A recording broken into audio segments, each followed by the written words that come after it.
Hi welcome to YoYo TV. తెలంగాణలో కాంగ్రెస్ 10 ఏళ్ల తర్వాత అధికారంలోకి వచ్చింది. అంతేకాదు కకావికలమైన పార్టీని ఏకతాటిపై తీసుకొచ్చి కాంగ్రెస్ పార్టీని అధికారంలోకి తీసుకొచ్చారు రేవంత్ రెడ్డి. ఎన్నికల్లో గెలుపు తర్వాత సీనియారిటీని పక్కన పెట్టి బయట నుంచి వచ్చిన రేవంత్ రెడ్డికి తెలంగాణ ముఖ్యమంత్రి పగ్గాలు అప్పగించింది కాంగ్రెస్ అధిష్టానం. అయితే అసెంబ్లీ ఎన్నికలు అయిన వెంటనే లోక్సభ ఎన్నికలు వచ్చిపడ్డాయి. దీంతో పాలన కంటే లోక్సభ ఎంపీ సీట్లు గెలవడంపైనే ముఖ్యమంత్రి రేవంత్ రెడ్డి దృష్టి సారించారు.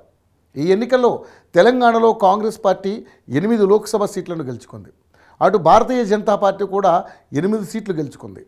8 సీట్లు గెలుచుకొని సమవుజ్జిగా నిలిచింది. అంతేకాదు తెలంగాణలో కాంగ్రెస్ పార్టీకి బీజేపీ పక్కలో బళ్ళెంలా మారింది. ప్రస్తుతం తెలంగాణలో ముఖ్యమంత్రి కాకుండా మరో 11 మంది మంత్రివర్గంలో ఉన్నారు.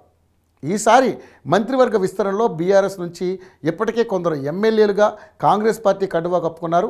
అందులో మొత్తంగా మరో 6గురికి కొత్తగా మంత్రివర్గంలో ఛాన్స్ దక్కే అవకాశాలు ఉన్నాయి.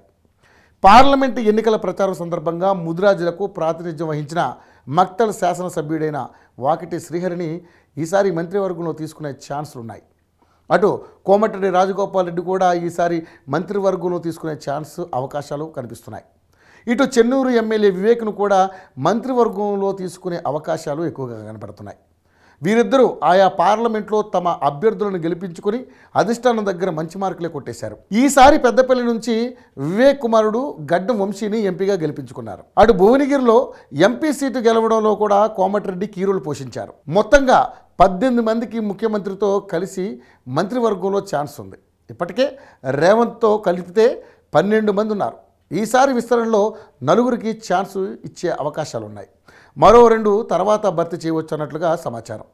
మరోవైపు తెలంగాణ మంత్రివర్గంలో ముస్లిం మైనార్టీ వర్గం నుంచి ఎవరు మంత్రులుగా లేరు. ఈసారి మంత్రివర్గంలో మైనార్టీ వర్గం నుంచి ఒకరికి మంత్రివర్గంలో ఛాన్స్ దక్కే అవకాశం ఉంది. సామాజిక వర్గాలుగా చూసుకుంటే తెలంగాణ మంత్రివర్గంలో రెడ్డి సామాజిక వర్గానికి ఎక్కువగా ప్రాధాన్యత దక్కిందని చెప్పాలి. ఈసారి మంత్రివర్గంలో మైనారిటీ ఎస్సీల నుంచి మాల, మరో రెడ్డితో పాటు ఒక్కో బీసీకి ఛాన్స్ దక్కే అవకాశం ఉంది.